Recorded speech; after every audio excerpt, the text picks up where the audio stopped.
Alors, je dis shalom à tous. Nous sommes le dimanche 9 novembre 2025. Je souhaite à tous, et particulièrement ceux qui se sont abonnés récemment, la bienvenue sur la chaîne Jésus-Christ Révélation TV, 7420 Édouard Vidocin.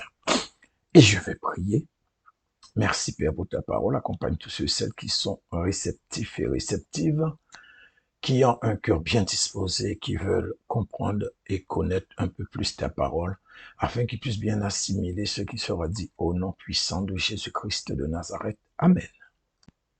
Donc, comme vous le constatez, je suis revenu sur cet enseignement que j'avais commencé. J'avais mis que la première vidéo. Malheureusement, je dis bien malheureusement parce que peut-être que ça ne va pas permettre à ceux qui ont écouté la première vidéo de peut-être véritablement faire le lien, mais bon, en tout cas, je vais, avec cette deuxième vidéo, continuer la suite de cet enseignement sur ce face-à-face qu'il y a eu entre le prêtre Ménas et le serviteur de Dieu, le pasteur Gatsby. Alors, je ne sais pas si je prononce bien son nom, mais bon, désolé. Alors, la première des choses que je vais faire, je vais vous faire un résumé de la vidéo 1. Alors, je vous ai dit que le prêtre Ménas ne jouait que par les traditions et les dogmes de l'Église orthodoxe dont il est un représentant. Et il affirme haut et fort qu'il était absolument obligatoire de faire un cursus de théologie pour être pasteur, en avançant et se basant que sur des arguments qui, enfin, selon moi, qu'il a appris, bien bon, c'est même pas selon moi, c'est par rapport à ce qu'il a appris lors de sa formation théologique, mais que moi j'ai trouvé contradictoire. Et je vous ai fait voir que Ménas ne s'est jamais basé un seul instant sur ce que dit la Bible pour appuyer ses dires, et que tout ce qu'il avançait ne reposait exclusivement sur son approche théologique, ses convictions dogmatiques, et le pire de tous, sur les traditions de l'Église. Mais ce qu'il avance n'a aucun, mais quasiment aucun fondement biblique. Nulle part dans la Bible, on ne nous parle de la théologie. Nous n'avons aucun verset, aucun exemple concret d'une obligation ou formation ou encore d'une quelconque connaissance de la théologie pour comprendre la Bible. Et encore moins pour exercer un ministère tel que le ministère pastoral, contrairement à ce qu'il avance d'ailleurs. Mais en fait, c'est exclusivement par un appel divin, un appel qui vient directement du Saint-Esprit, ce qui encore va contraster euh, et je dirais même qui met Ménas en contradiction flagrante avec ce que dit la Bible. Alors maintenant, c'est chacun qui sait et qui voit. Hein? Donc c'est vous qui savez si vous choisissez ce que dit la Bible, ce que ce que l'homme dit par rapport à ce que Dieu dit dans sa parole. Et dans tout ça, et ça, je pense que vous le savez tous aussi bien que moi, le Seigneur n'oblige personne par rapport à ses choix. Alors, donc je dis bien, il n'oblige, il n'impose pas non plus, mais il conseille à travers sa parole qui est la Bible. Et donc, nous savons tous que la Bible n'appartient pas à la théologie et encore moins à Ménas. Donc, je pense que vous avez compris ce que je voulais dire. Alors, ceci dit, en ce qui me concerne, je ne conçois pas et ne reconnaîtra jamais un pasteur autoproclamé, ou encore ceux qui sont pasteurs de père en fils, en croyant que l'Église du Seigneur est devenue une sorte de dynastie. Mais selon moi, il ne faut pas non plus institutionnaliser certaines dérives parce qu'on n'a pas le monopole de connaître tout ce que le Saint-Esprit a appelé au ministère. Donc, à nous de prier, de demander au Seigneur si tel ou tel serviteur est bien de lui, vient bien de lui. Puisque la Bible, elle est claire. Elle dit qu'il y en aura des faux. Mais nous devons surtout éviter de tomber dans la suspicion dès lors qu'un serviteur prêche autre chose que ce qu'il doit prêcher. Et je leur dis, ça ne fait pas de lui un faux. Et ça, je vous l'ai déjà dit, je ne sais pas combien de fois, mais en tout cas, dans plusieurs enseignements, je l'ai déjà martelé. Alors, je vais ouvrir une parenthèse. Alors, concernant celui qui a eu l'échange avec Ménas, le pasteur Gatsby, moi, je me suis arrêté uniquement sur le sujet qu'il a eu dans l'échange avec Ménas. Maintenant, s'il y a des choses répréhensibles à son actif, S'il prêche, par exemple, c'est un exemple, hein, sur l'évangile de la prospérité, qui trempe dans un péché quelconque, alors là, c'est autre chose. Ça, c'est entre lui et le Seigneur. C'est sûr qu'il lui sera demandé des comptes, car c'est clair que cette histoire de prospérité financière ne vient pas de Dieu. C'est un sujet ou une doctrine non biblique. Je ne connais pas cette doctrine. Moi, ce qui m'intéresse en ce moment, c'est de démontrer que la théologie n'a pas sa place dans l'Église corps de Christ. Donc, je ne suis pas juge. Ceux qui veulent prendre le risque, c'est vous qui voyez. Mais je vous rappelle qu'on est dans la mauvaise période pour faire une telle chose. Et je referme cette parenthèse.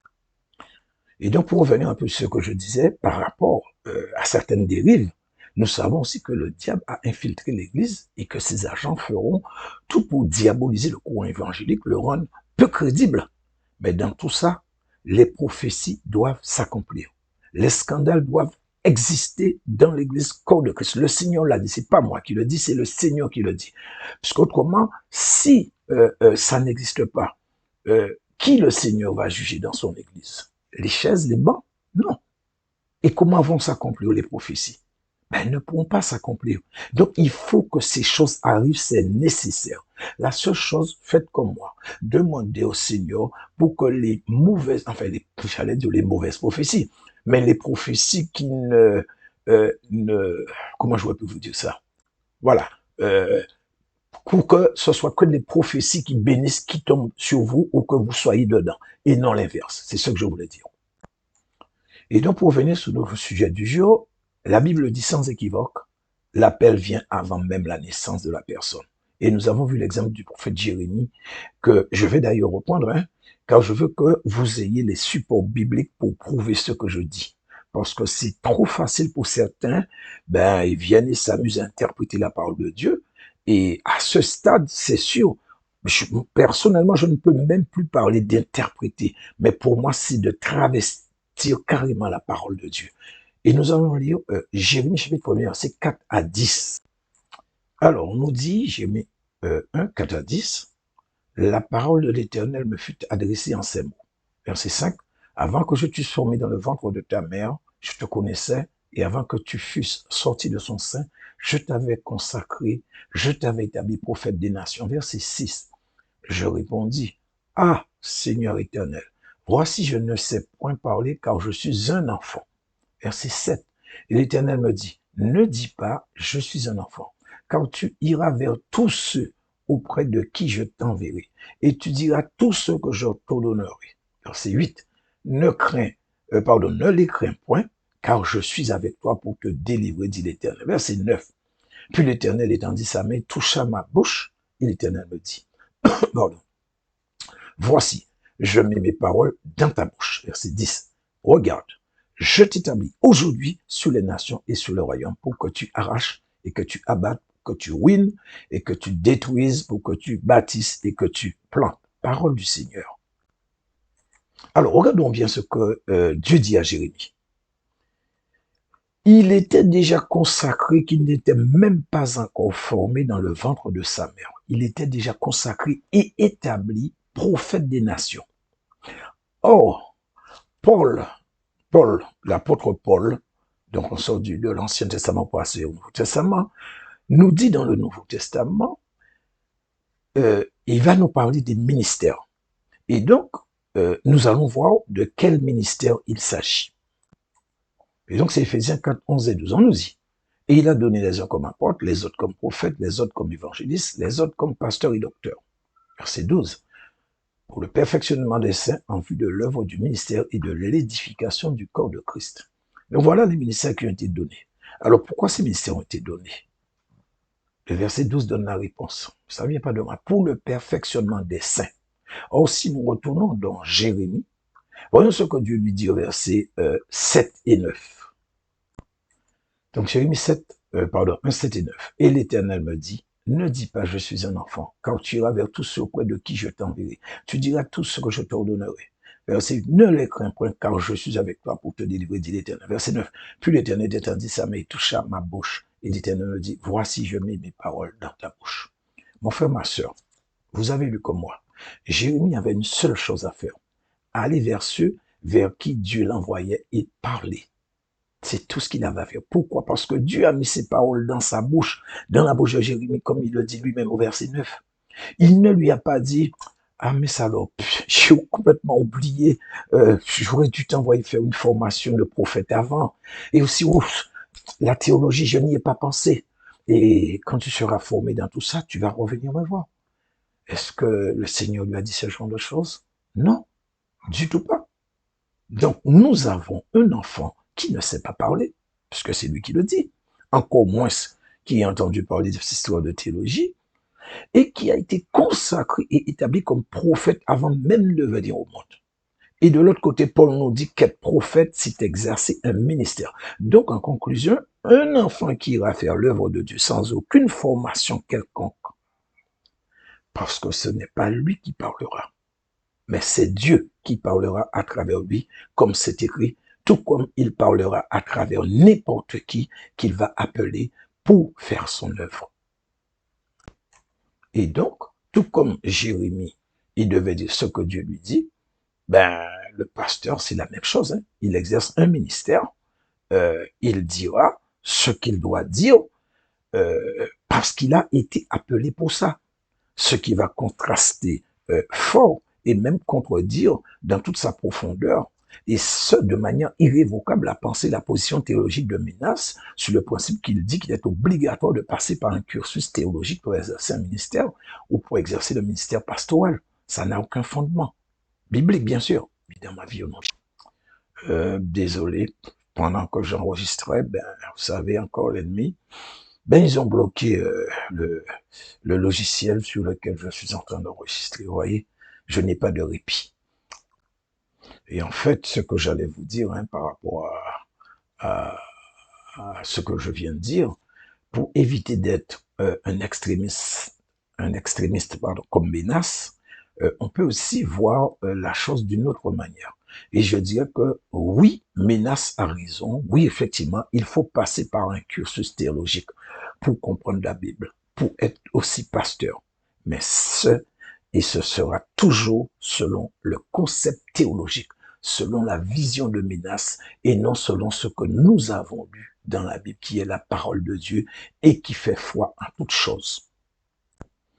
Par conséquent, ce qui, une fois de plus, continue de contredire Menace et démontre de manière irrévocable la pensée et la position théologique de Menace.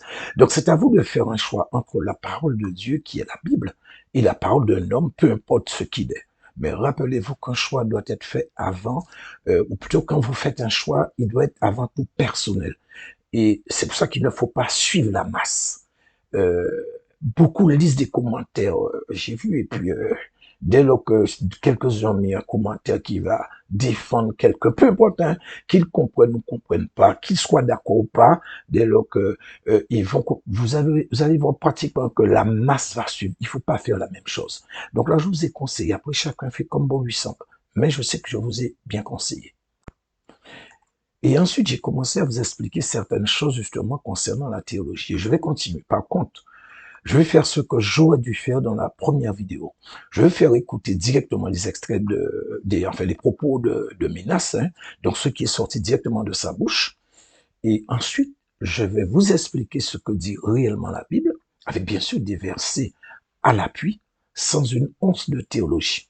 Alors, donc, dans tout ça, sachez que cet enseignement est là et a pour but d'édifier, d'apporter pour certains une sorte de confirmation dans les choix qu'ils ont eu à faire. Hein. Donc, bon, parce que au moment où je parle, il y en a beaucoup qui suivent, que ce soit ceux qui s'édient entre Menace et le pasteur, et moi-même, et d'autres serviteurs de Dieu, prêtres ou peu importe. Mais là-dedans, dans ce que je suis en train de vous dire, en fait, dans ces vidéos qui concernent cet enseignement, vous allez trouver aussi une source de bénédiction et d'inspiration. Et surtout, il est là aussi, donc cet enseignement, pour démonter toute cette doctrine et tous ces dogmes qui ne viennent ni de Dieu, ni de sa parole, mais qui ont infiltré l'église corps de Christ pendant des dizaines d'années par des individus, je vais dire, mal intentionnés et aussi peu scrupuleux, mais aussi à cause de la complaisance et des compromis de certains. Donc, en fait, qui voyaient dans l'église ou la prédication, enfin, tout ce que vous voulez, une sorte de business. Et malheureusement, ça a jeté le discrédit sur l'évangile, et particulièrement sur le corps de Christ, l'église évangélique. Et ça, c'est vraiment triste. Mais je l'ai dit tout à l'heure là, moi, je ne suis pas là pour juger les gens. Dieu va les juger. Ça, c'est leur problème. Ils devront rendre des comptes à Dieu, c'est sûr, à 100%. Et dans tout ça, ceux qui ont la possibilité de faire parvenir ce message au serviteur de Dieu, un Gatsby, donc celui qui a eu l'entretien, l'échange avec Menace, alors je vais vous demander de le faire, hein, donc ce qui permettra, je dis bien éventuellement s'il le veut, de nouveau de rencontrer en tête à tête sur le même sujet, Menace. Et je puis vous affirmer qu'il aura des arguments embêtants. Mais pour ça, il faut qu'il écoute l'intégralité de cet enseignement, c'est-à-dire la première vidéo, la vidéo de cette vidéo-là, et je crois la dernière que je ferai, je ne sais pas, peut-être demain. Voilà. Et il est vrai aussi que ça pourrait aider tous ceux qui veulent un peu plus de connaissances pour surtout ne pas faire l'erreur grossière qu'ont fait énormément de chrétiens. Le fait d'aller faire des études de théologie pour comprendre la Bible. Ainsi, ils pourront se rendre compte à 100% que la théologie ne peut faire ni évoluer, ni grandir l'Église corps de Christ, mais bien au contraire. Et je vous l'avais déjà dit et je vous le redis encore aujourd'hui. Qu'est-ce que j'allais vous dire? Oui, alors je vous avais dit, et je le redis encore, tous ceux qui vont faire des études de théologie, vous ne pourrez recevoir de révélation de la part du Saint-Esprit. Alors, c'est vrai que probablement, la théologie, je ne dirais pas probablement, c'est sûr que la théologie fait du bien à l'Église de Ménas. Ça, non, par rapport à la façon dont je vois qui se défend avec la théologie, oui, ça fait du bien à l'Église de Ménas. Si c'est qui lui tient à cœur, personnellement, je ne vois aucun inconvénient pour nos chrétiens évangéliques. En tout cas, pour nous, ça n'a aucune utilité, ni individuelle, ni collective. Alors, connaître pour éviter de tomber dans le même piège que trop sont tombés. Oui, je suis d'accord. Oui, on doit connaître quelque chose par rapport à la théologie. Ne pas se laisser perdre dans cette sorte d'imbroglio religieuse et doctrinale. Oui aussi, il faut connaître un minimum. Et j'irai encore plus, je vais également ne pas se laisser impressionner par ceux qui ont une bonne éloquence ou qui sont de très bons orateurs, qui impressionnent par un langage qui a tendance à faire passer la tolérance avant ce qui est important, qui savent utiliser les mots appropriés, les mots qui captivent, qui vont jusqu'à figer, tétaniser les gens par leur connaissance, des mots qui en réalité ont beaucoup, mais qui sont vides de puissance et de réalité spirituelle. Moi, c'est ce que j'ai remarqué. Et donc, je vais, contrairement à la façon dont ça a été discuté sur le plateau entre ces deux protagonistes, donc Menas et le pasteur Gatsby, je vais vous expliquer véritablement ce qu'est la théologie. Et je regrette que lui, le pasteur, bon, je ne sais pas s'il savait de quoi il allait parler, mais il aurait dû faire avant des recherches, avant d'aller affronter Menas. Mais dans tout ça, je vais aussi vous donner les textes bibliques qui non seulement contrastent fort avec ce que Menas dit, mais aussi qui vont même le contredire ce qu'il dit. En tout cas, je vous donnerai le maximum afin que vous compreniez à fond le principe sur ce qui doit permettre à chaque chrétien de comprendre la Bible. Et bien sûr, après, comme je le dis et je continue de le dire, chacun fera ce qu'il a à faire en son âme et conscience.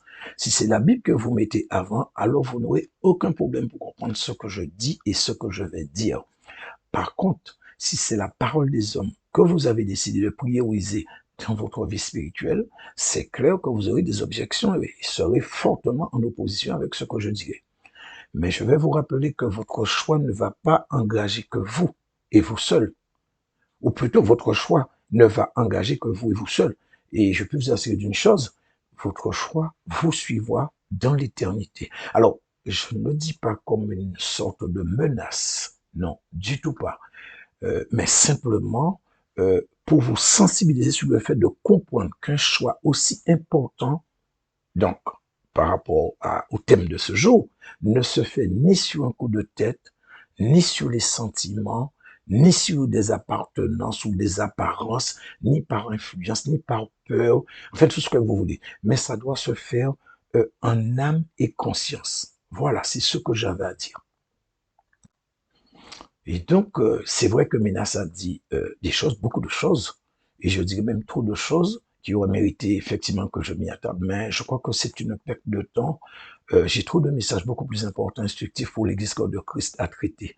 Mais il y a quand même un paradoxe, parce que quand je regarde en même temps, je crois et je reconnais que cet enseignement pourra ouvrir les yeux de beaucoup, avec bien sûr l'aide du Saint-Esprit, pas par rapport à ce que je dis, mais si vous faites confiance au Saint-Esprit, parce que l'Église corps de Christ est en train de faire naufrage à cause justement de cette histoire d'enseignement qui ne repose pas sur les principes et les saines doctrines bibliques, mais qui repose beaucoup sur la théologie. Et nous avons de plus en plus de théologiens dans l'Église. Et vous avez vu, je vous ai mis en image capture d'écran. Même j'ai vu Mbouma ou Mbuma, je sais pas trop comment ça se prononce, avec Nadège de Gaël, du groupe Gaël, qui exhibent fièrement leur diplôme de théologie. Et je trouve que c'est quand même assez navrant, mais bon, c'est leur choix. Qu'est-ce que je peux dire d'autre? Alors, d'un point de vue global ou général, je veux dire que je trouve léger les arguments qu'avance Menas pour conforter sa vision des choses. Et bien sûr, celle de l'Église orthodoxe dont il dépend.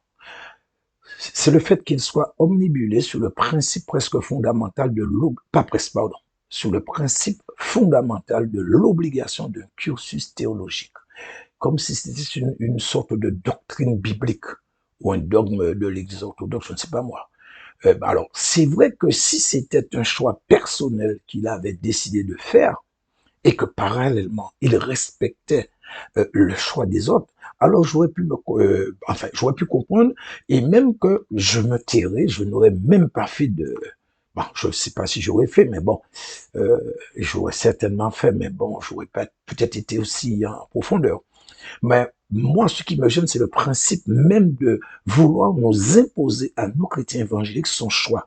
Et pire, vilipender, traiter d'incultes ceux qui rejettent ce tour de passe-passe qu'est la théologie quand voulant rester sur ce que dit la parole de Dieu. Donc voilà ce qui me sidère au plus haut point par rapport aux propos de Ménas. Et dans tout ça, je vois que le milieu évangélique qui est l'Église corps de Christ est la cible par excellence de Ménas. Mais aujourd'hui, je vais prouver à Ménas qu'il s'est trompé de cible. Je vais lui démontrer qu'il y a énormément de contradictions dans ses propos et surtout qu'il fait des efforts désespérés pour convaincre les masses. C'est vrai, il a la roue à croire, une très bonne élocution, mais sans plus. En tout cas, j'ai pris l'engagement de répondre à Ménas. Alors, pas pour moi, pas pour le pasteur qu'il avait en face de lui non plus, hein, mais juste pour l'honneur de la vérité. Alors, ce n'est pas de l'orgueil de ma part, non. Je veux simplement rétablir la vérité de Jésus-Christ de Nazareth et je suis aussi un serviteur de Dieu, tout comme celui qui était en face de Ménas. Donc, je me sens concerné. Voilà, c'est pas plus compliqué que ça. Donc, je vais vous faire écouter une partie de ce que Ménas a dit. Je ne peux pas tout prendre, hein, autrement cet enseignement serait beaucoup trop long. Mais ce que vous devez retenir, c'est le principe que Ménas défend bec et ongle, l'obligation de faire de la théologie pour comprendre la Bible et pour être pasteur.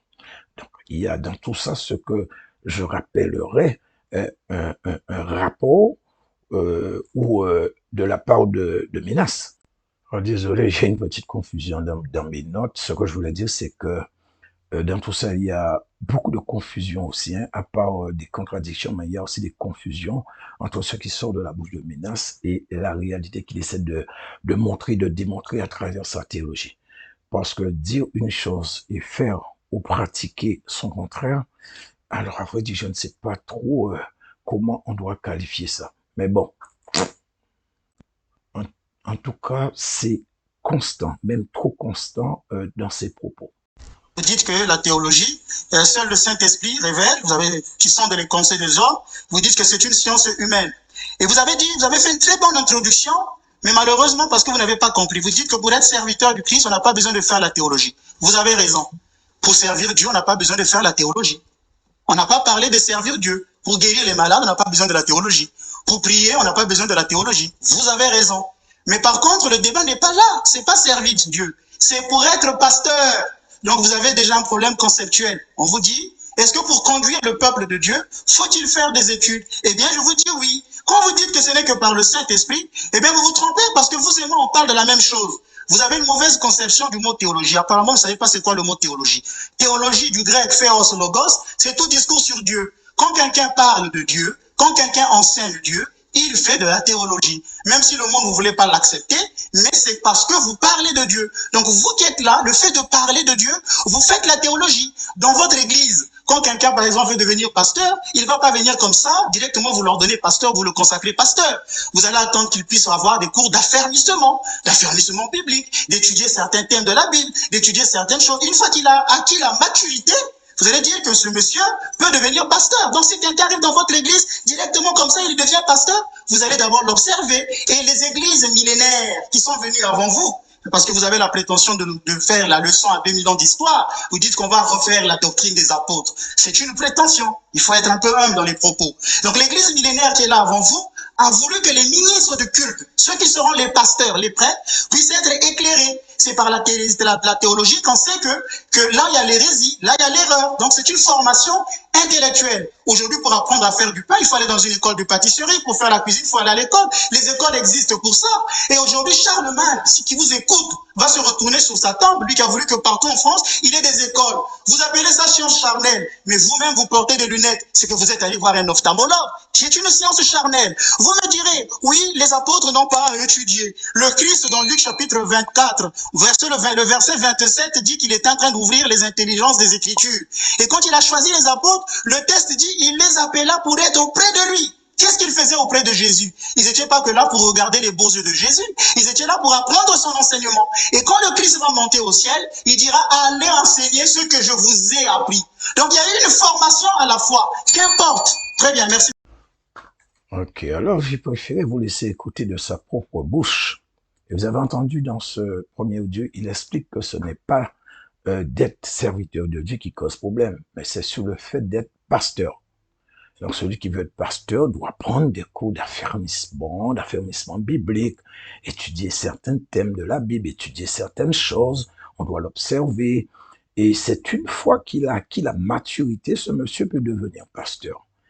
Il a aussi dit que l'église millénaire qui est là avant nous avait besoin que ceux qui veulent être pasteurs, prêtres, puissent être éclairés. Et c'est grâce à la théologie qu'on sait qu'il y a l'erreur, qu'il y a l'hérésie. Et donc c'est grâce à une formation intellectuelle qui est la théologie qu'on pourra véritablement être pasteur. Et pour conforter sa thèse, il prend l'exemple pour ceux qui veulent apprendre à faire du pain, il faut aller dans une école de pâtisserie, etc. Bon, moi, j'aurais pu répondre, hein, puisque j'ai les arguments, mais bon, c'est pas tellement important. Peut-être qu'après, je vais en parler, c'est probable. Il a aussi donné la définition de la théologie. Il a dit aussi que les apôtres étaient auprès de Jésus pour apprendre son enseignement, et quand le Christ va monter au ciel, il dira, allez enseigner ce que je vous ai enseigné. Donc voilà en gros ce qu'il a dit. Et moi, je vais répondre sur ces premiers points qui, pour ma part, sont une sorte de suite logique et permanente de contradictions flagrantes, hein, comme je vous l'ai dit tout à l'heure là, et surtout d'assertions. Alors, regardez bien. Il dit qu'il est absolument obligatoire et nécessaire de faire des études de théologie pour être pasteur, qu'il ne conçoit pas qu'on puisse venir se définir comme étant un pasteur sans avoir été enseigné par la théologie. Ok. Mais dans tout ça, nous pouvons voir cela en étant tout à fait objectif, et j'espère que ça ne va pas déranger les inconditionnels de M. Menas, qui a quand même un problème. Comment peut-il être si catégorique et intraitable concernant sa position théologique pour être pasteur, et paradoxalement être dans un déni total qui remet en cause sa vraie position? Alors je m'explique. Comment, pour ce fervent défenseur de la doctrine d'un cursus de théologie qui paradoxalement se courbe, voire se rabaisse, donc je dis ça par rapport au diplôme de théologie de son excellence le prêtre Menas, et que maintenant puisque c'est vrai qu'il a ses 18 années d'études, Donc, qu'il accepte les enseignements des apôtres du Seigneur, eux qui n'ont jamais fait de théologie, qui n'avaient aucun niveau d'études, qui ne connaissaient même pas l'existence de la théologie, qui étaient incultes pour la quasi-totalité. Ce n'étaient que des pêcheurs de poissons. Comment peux-tu accepter de te rabaisser ainsi puisque tu parles constamment de tes diplômes de théologie et de tes 18 années d'études, menaces? Pour moi, il y a un problème. Alors, il a pris soin de dire que les disciples du Seigneur ont reçu un enseignement auprès de lui. Et je suis d'accord. Mais l'infamie est pire encore, puisqu'il ne s'agit pas du principe de l'enseignement ou d'une formation, mais d'avoir un cursus dans la théologie. C'est ça le point central, le point focus. On parle de théologie et de rien d'autre, de formation, d'être enseigné dans la théologie et rien d'autre. Donc, je ne veux rien savoir autre que le fait qu'ils n'ont reçu aucun enseignement théologique, parce que c'est là qu'est le problème, monsieur Menas. Et nous voyons qu'il y a encore contradiction. Et d'ailleurs, je vais laisser Paul répondre à ma place afin que vous voyez comment la parole de Dieu s'accomplit. Pas avec menace, puisqu'il est en contradiction flagrante avec ce que Paul dit, et que d'ailleurs je vais vous prouver dans 1 Corinthiens chapitre 1, verset 27 à 29, et que je continue à rappeler à son excellence Ménas que c'est un homme sans formation théologique. Là, je parle de Paul. Regardez ce qu'il nous dit. Mais Dieu a choisi les choses folles du monde, donc le verset 27, pour confondre les sages. Dieu a choisi les choses faibles du monde pour confondre les fortes. Verset 28. Et Dieu a choisi les choses viles du monde et celles qu'on méprise, celles qui ne sont point, pour réduire à néant celles qui sont, afin que nulle chair ne se glorifie devant Dieu. Parole du Seigneur. Alors, vous avez entendu, frères et sœurs, et tous ceux qui m'écoutent, amis catholiques, orthodoxes, tous, vous êtes nos amis, il n'y a aucun problème. Ici, dans ces versets, Dieu, effectivement, il parle de choses. Donc, bon, je dis Dieu, Paul parle sous inspiration du Saint-Esprit. Et donc, Paul nous parle de choses quand nous lisons. Ce serait peut-être, on pourrait dire que dans la foi, c'est le sujet. Mais si on lit le verset 29, on peut comprendre tout de suite que tout est inclus dans ces choses que Dieu va utiliser, y compris l'homme, puisqu'il parle de chair qui ne doit se glorifier devant lui, donc devant Dieu. Donc, Dieu prend les hommes faibles, si on doit reprendre ce verset par rapport au verset 29, donc on reprend le début, donc Dieu prend les hommes faibles, ceux qui ne sont rien, ceux qui sont sans instruction, comme ceux qu'il a choisis d'ailleurs pour être ses apôtres, et qui étaient pour la plupart illettrés, inculques, dans un but bien précis, pour confondre les sages. Donc, menace, toi tu es un grand sage, tu mets en valeur régulièrement tes diplômes, tes 18 années d'études, tout ce que, je sais pas moi, ta compétence intello, mais ici, Paul te dit que tu n'y es pas. Et toi, tu oses contester et affirmer l'inverse. Tu persistes une formation théologique car selon le concept de l'Église, c'est grâce à ça qu'on pourra détecter l'hérésie, les erreurs. Mais effectivement, l'erreur et l'hérésie seront détectées, mais sur quelle base? C'est sûr à 100% que ce ne sera pas à partir des enseignements des apôtres et des prophètes. Encore moins sur ce que le Seigneur a enseigné. Pas non plus dans ce qui est écrit dans la Bible, mais ce sera uniquement sur la base, sur les dogmes que l'Église millénaire a créés. Or, si l'Église millénaire dont fait référence Ménas est l'Église corps de Christ, alors nous avons un problème, et il est majeur. Nous n'avons aucun verset qui parle de la théologie où Ménas pourrait s'appuyer pour conforter ce qu'il dit. Donc forcément, il ne peut parler que de l'Église catholique romaine, d'où a pris naissance l'Église orthodoxe après le grand schisme qui a eu lieu en 1054. Donc fait partie son excellence Ménas. Par conséquent, si je rebondis sur le mot hérésie, qu'a employé Ménas, puisque c'est selon lui, après une formation théologique, qu'on peut détecter les hérésies et les erreurs.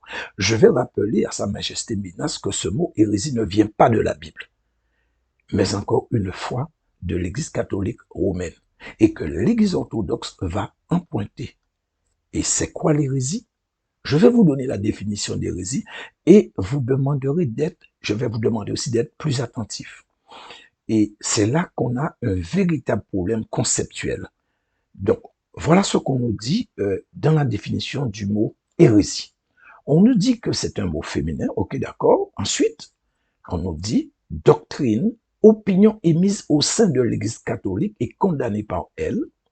Idée, donc ça c'est en un, c'est ce que je viens de vous dire, et en deux, on nous dit idée, théorie, idée, virgule, théorie, virgule, pratique qui heurte les opinions communément admises. Donc c'est clair que si Ménas accepte le principe de l'hérésie, nous pouvons voir dans la définition que c'est un mot qui a été inventé, créé par l'Église catholique romaine et qui est devenu par la suite un terme générique en ne précisant pas qu'il appartient exclusivement à l'Église catholique romaine. Et ça, c'est selon sa définition et ça va changer tout. Pourquoi? Parce que c'est le principe même que l'Église va imposer pour faire accepter sa vision de ce qui est bon ou non.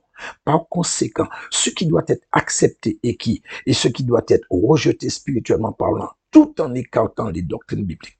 Et par conséquent encore, si ça ne va pas dans le sens de l'Église catholique et par ricochet l'Église orthodoxe, et si je vais encore plus loin, je vais dire par Ménas, alors c'est que c'est pas bon. Mais pas parce que ce n'est pas bon, mais parce que l'Église a dit que ce n'est pas bon. Donc, on écarte ce que dit la Bible pour accepter ce que dit l'Église. Et de ce fait, tout ce que Ménas pourrait avancer et qui tire son opinion de l'Église catholique et orthodoxe et non de la Bible, telles que les traditions et bien sûr le concept ou l'idéologie persistante qui veut qu'on fasse des études de théologie pour enseigner la Bible, eh bien, rien que ça. Et donc, vous comprenez maintenant que Ménas ne prend pas ce qui est dans la Bible pour appui, mais prend exclusivement ce que dit l'Église, peu importe ce qu'elle dit. Dès lors que c'est l'Église qui dit, c'est une vérité absolue, immuable et incontestable, exactement comme le définit le mot hérésie, car ce mot a été inventé dans un but bien précis. Donc si nous avançons des arguments, même si elles sont bibliques, tels qu'il n'y a aucun verset qui dit qu'on doit faire de la théologie pour être pasteur, eh bien ça doit être rejeté. Est-ce que parce que ça ne tient pas? Non. Parce que l'Église millénaire, qui est l'Église catholique et l'Église orthodoxe, dont Ménas est un prêtre, on dit que c'est obligatoire de faire une formation théologique. Donc vous voyez ce que je vous dis depuis le début. Le problème n'est pas une histoire ou une question de formation quelconque qu'il faut faire. Non, ce n'est pas là que le bas blesse. Mais c'est sur l'exigence d'un cursus de théologie qui est obligatoire, non selon la Bible, mais selon l'Église millénaire de Ménas. Et vous voyez que l'eau commence à s'éclaircir de plus en plus pour certains. Ce principe que Ménas tient pour acquis n'a aucune valeur scripturelle, ou si vous préférez, n'a aucune valeur biblique. C'est à rejeter purement et simplement. C'est tout. Et donc, je continue à dire à ceux qui m'écoutent, vous avez un choix à faire entre ce que dit la Bible et ce que dit l'Église. Peu importe, hein, même le courant évangélique, devant la parole de Dieu, je ne fais aucune distinction, je reste intransigeant. Et donc, si je reviens sur ce que Paul dit, hein, dans tout ça, ou plutôt dans tout ce que Ménas avance, où Dieu peut-il se glorifier? Comment Dieu pourra-t-il confondre les sages s'ils viennent avec leur bagage intellectuel? Alors, par bagage intellectuel, je parle de master en théologie, de doctorat en théologie, ou peut-être, je ne sais pas s'il y a au-dessus professeur des docteurs en théologie. Comment Dieu pourra-t-il se glorifier? Est-ce que quelqu'un pourra me dire? Il s'est glorifié avec les pêcheurs de poissons qui sont devenus ses apôtres, gens incultes, sans rien, qui ne savaient même pas écrire. Mais comme Jérémie, Dieu les a utilisés pour se glorifier. Et Dieu continue d'utiliser encore pour se glorifier. Alors peut-être qu'il dira que Paul avait un bagage, parce qu'il a été formé par Gamaliel, qui était l'un des plus grands, sinon on dit le plus grand pharisien de l'époque de l'Église primitive. Et moi je vais dire, attention, certes, il a été formé par Gamaliel, l'un des plus grands pharisiens de l'époque, oui, il n'y a pas de souci. Mais Gamaliel était dans les mêmes ténèbres que Paul avant sa rencontre avec le Seigneur Jésus. Tellement qu'il était dans les ténèbres, il a fallu que le Seigneur fasse luire sa lumière sur lui, sur le chemin de Damas, pour qu'il arrive à sortir des ténèbres dans lesquelles Gamaliel l'avait plongé depuis sa jeunesse, depuis si longtemps. Mais 3 menaces, tu ne cesses de t'enfoncer un peu plus chaque jour dans les ténèbres. Tu te glorifies à travers tes études théologiques, mais sache que ce n'est pas le Seigneur qui se glorifie à travers toi, ni en toi d'ailleurs. Et donc, dans tout ça, pour revenir sur le fait qu'il se coupe devant les, parce que c'est ce que j'avais commencé à dire, hein, devant les enseignements d'apôtres inculques. Alors, si c'est de l'humilité de la part de Ménas, parce que c'est le Seigneur qui a formé ses disciples, alors, Ménas, tu es en contradiction avec ce qui sort de ta bouche. Ou à moins que ce soit tout simplement une fausse humilité, qui d'ailleurs traduit mal une sorte de malaise. C'est que Ménas, il faudrait peut-être avouer que s'ils avaient, donc je parle des disciples du Seigneur, s'ils avaient tous été, ou avaient un doctorat en théologie, ou s'ils étaient des pères de la théologie, ça t'aurait certainement conforté dans ta façon de voir les choses. Mais Dieu merci, sa parole est claire et l'est tout aussi très claire. Alors, ne la compliquons pas avec ce que l'homme a créé ou inventé. Donc, vous voyez, frères et sœurs, comment nous sommes devant un flot de contradictions, et il n'y a que des fanatiques qui pourraient fermer les yeux devant cette réalité. Ce qui automatiquement met tous ceux qui défendent Ménas, qui a fait de la théologie son sanctuaire, et ça, placer certains de facto devant un choix. Donc, ça va vous placer devant un choix, comme on dit, devant un choix cornélien. Soit vous acceptez la théologie de Ménas, bon, et ainsi vous tournez le dos à ce que dit le Saint-Esprit. Or, c'est sous l'inspiration de l'Esprit de Dieu que la Bible a été écrite. Ou soit vous tournez le dos au Seigneur et ainsi vous justifiez Ménas dans ses contradictions et son déni au détriment de ce que dit Dieu. Tout simplement parce que la théologie est la colonne vertébrale de l'Église catholique romaine et par ricochet de l'Église orthodoxe. Voilà. Moi, c'est pas plus compliqué que ça. Et donc, je vais prendre un dernier verset. Bon, je dis un dernier verset, mais on aura d'autres versets. Mais je pense que c'est parmi les derniers versets de ce premier audio. Enfin, de ce deuxième audio, pardon. Et par la suite, on va passer à la définition du mot théologie, car c'est là que les choses vont devenir encore plus claires. Et je vais sceller tout ce que j'ai dit avec cette définition, pas celle que Ménas nous a donnée, puisque ce que Ménas a donné était incomplet. Et ce qui après est très important, fondamentalement important. Mais je vais vous donner toute la définition du mot théologie et ce que cela implique. Alors, nous allons lire Actes chapitre 13, verset 2. On nous dit, pendant qu'ils servaient le Seigneur dans leur ministère et qu'ils jeûnaient, le Saint-Esprit dit, mettez-moi à part Barnabas et Saul pour l'œuvre à laquelle je les ai appelés. Alors, voyez, pendant qu'ils servaient le Seigneur, le Saint-Esprit dit, mettez-moi à part Barnabas et Paul pour l'œuvre à laquelle je les ai appelés. Quelle était cette œuvre? Apôtre, une œuvre apostolique. Le Saint-Esprit confirme que c'est lui qui appelle à un ministère, tout comme je vous l'ai dit pour Jérémie, contrairement à ce qu'a dit Ménas et ce que continue de dire Ménas, qu'il dit qu'il fallait observer, je ne sais pas, donner des coups d'affermissement biblique et que sais-je encore. Ensuite, on ne nous dit pas qu'il doit faire une formation de théologie ou une formation théologique avant pour déceler les erreurs et l'hérésie. Parce qu'à ce moment-là, le mot hérésie n'existait pas, Ménas. OK? C'est le Saint-Esprit, Monsieur Ménas, qui appelle et donne les ministères et rien d'autre. Encore moins c'est ton histoire de tradition de l'Église millénaire. Donc, une fois de plus, la théorie de la théologie de Ménas tombe à l'eau. Alors, j'espère que vous avez compris quand je vous ai parlé de l'hérésie, quand le Seigneur, l'hérésie, le mot hérésie n'existait pas du tout à cette époque-là. Hérésie, je vous ai dit, est venue après, parce que c'est l'Église catholique romaine qui a créé et inventé ce mot. Donc, vous voyez. Ok, nous allons continuer à avancer. On va voir maintenant ce qu'on nous dit réellement concernant la théologie. Alors, selon mes recherches, il y aurait 4 types de théologie. Alors, on nous dit la théologie biblique, historique, systématique ou dogmatique, et la théologie pratique. Alors, je ne suis pas là pour vous faire un cours sur la théologie d'une manière générale. Non, c'est pas mon rôle. Et pour ma part, ce sera sûrement une perte de temps. car non productif pour le milieu évangélique que je défends.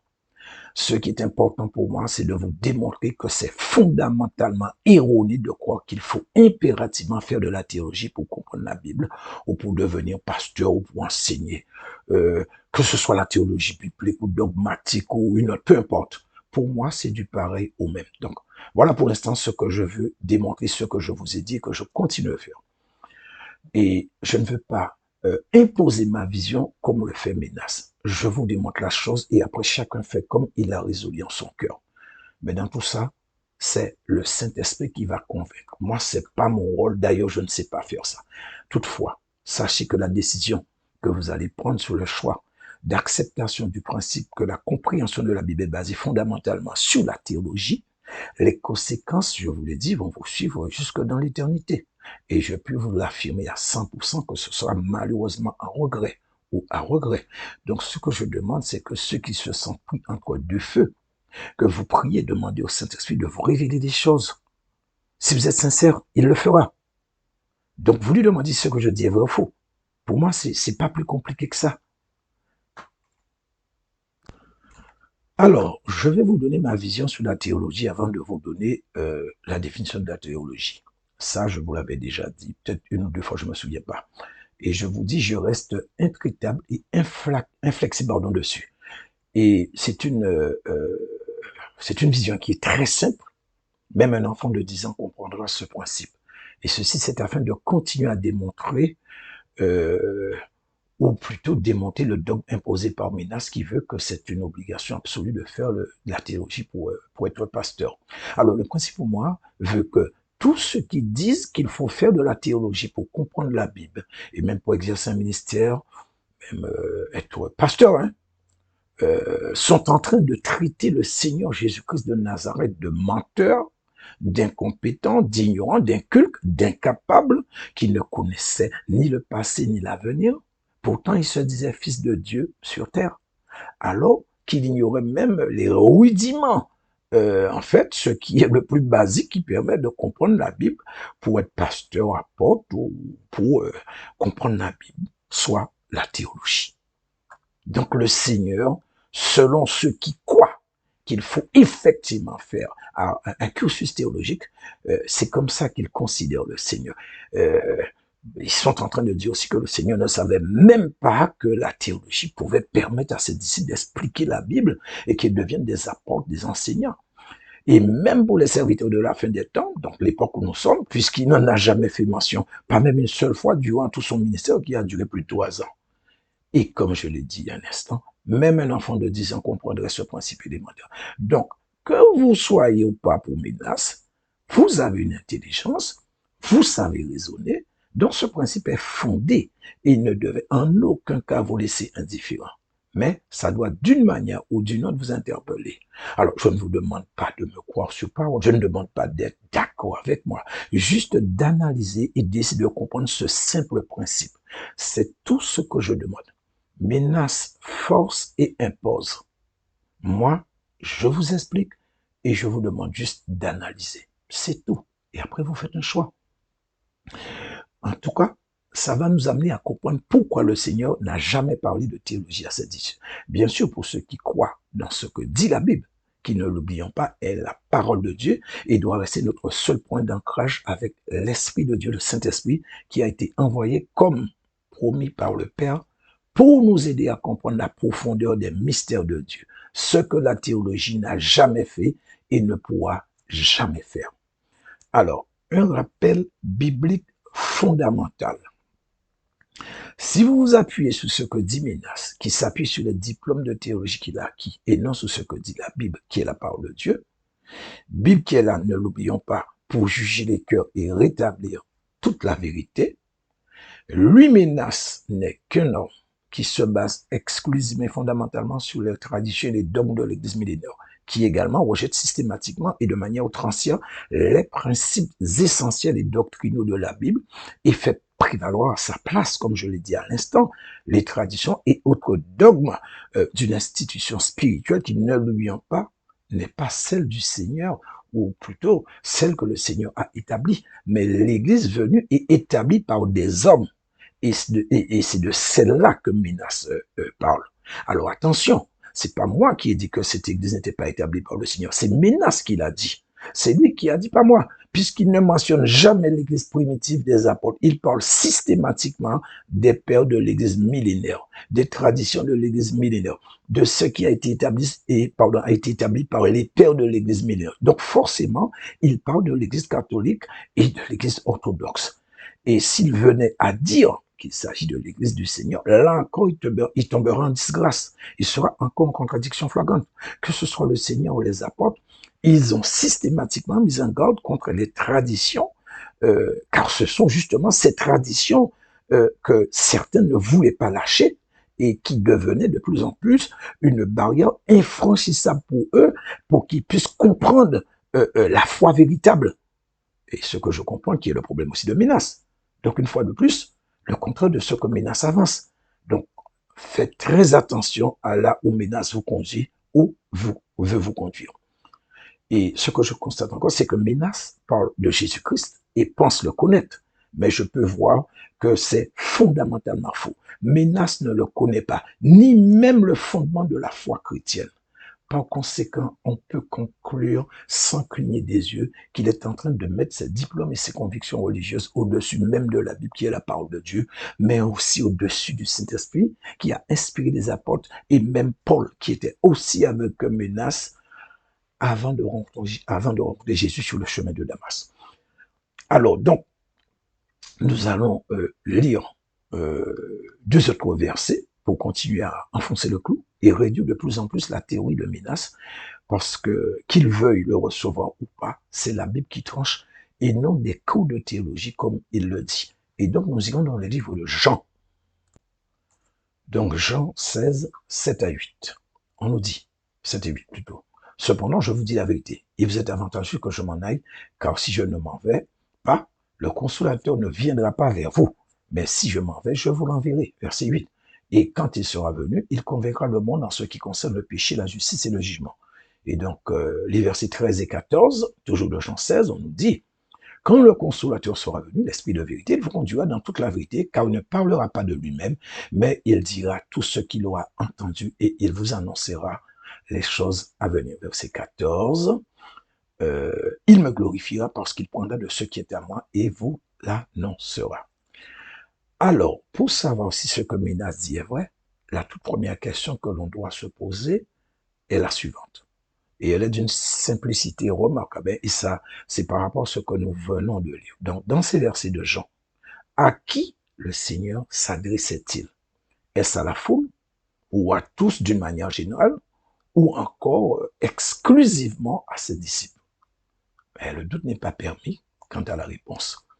Il s'est adressé exclusivement à ses disciples qui allaient devenir par la suite ses apôtres, s'ils ne l'étaient pas déjà. De toutes les manières, ça ne change rien sur le principe. Le Seigneur s'est adressé à ceux qui allaient bâtir l'église corps de Christ, pas l'église orthodoxe, pas l'église catholique roumaine. Attention, je ne l'ai pas dit non plus qu'il s'agissait de l'église évangélique, mais il s'est adressé juste à son église qui allait prendre naissance lors de sa crucifixion. Et donc le Seigneur va leur expliquer un principe très simple. Car nous, avec du recul, on peut comprendre et répondre facilement. Mais les disciples, eux, ils ne savaient absolument rien. C'était nouveau pour eux. Donc on peut comprendre qu'ils étaient un petit peu perplexes. Et il va leur dire, il vous est avantageux que je m'en aille. Je suis avec vous, ça, c'est bien. Mais ce sera encore mieux pour vous que je m'en aille, car mon absence sera comblée aussitôt par celui qui va vous transcender. Donc, celui qui va remplacer le Seigneur. Donc, celui qui va vous transformer, c'est-à-dire le consolateur. Donc, celui que le Seigneur allait envoyer, l'esprit de vérité qui devra conduire ses disciples dans toute la vérité et conduire tous ceux qui vont accepter Jésus-Christ. Et il dit que cet esprit-là ne parlera pas de lui-même, il dira ce qu'il aura entendu et il va annoncer les choses à venir. Et en fait, c'est le verset 14 qui va enfoncer le clou. Il prendra de ce qui est à moi et il vous l'annoncera. Donc cette parole allait trouver son accomplissement une fois que le Seigneur aura terminé sa mission et qu'il s'en irait. Toutefois, il leur dit, si physiquement je ne suis pas là, mais le Saint-Esprit va servir de pont entre moi et vous. Mais pas vous seulement, tous ceux qui allaient venir après, tous ceux qui allaient recevoir le Saint-Esprit, comme je vous l'ai dit tout à l'heure, là, y compris nous actuellement.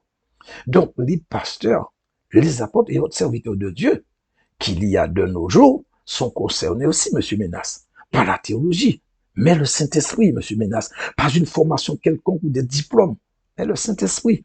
Autrement, pourquoi nous avons le Saint-Esprit s'il n'avait pas un rôle majeur pour ce pourquoi il a été envoyé? Quelle serait alors son utilité? Certainement pas pour nous former à la théologie ou nous rappeler des traditions. Vous pouvez comprendre que ça n'a aucun sens. La théologie plus le Saint-Esprit, il y a un choix à faire. Sauf si Minas n'aurait pas reçu le Saint-Esprit, et c'est bien ce que je comprends. Alors effectivement, on peut comprendre sa frustration et surtout son envie de démontrer qu'il a fait beaucoup d'études. Bon, alors frères et sœurs, je vais m'arrêter ici parce que l'enseignement il est long, je ne vais pas trop vous charger. En tout cas, c'est ce que je voulais partager avec vous. Et donc, la troisième vidéo sera très certainement la dernière vidéo. Donc, ceux qui veulent partager, partagez. Ceux qui veulent s'abonner, abonnez. Ceux qui veulent liker, liker. Soyez bénis au nom de Jésus-Christ de Nazareth. Amen.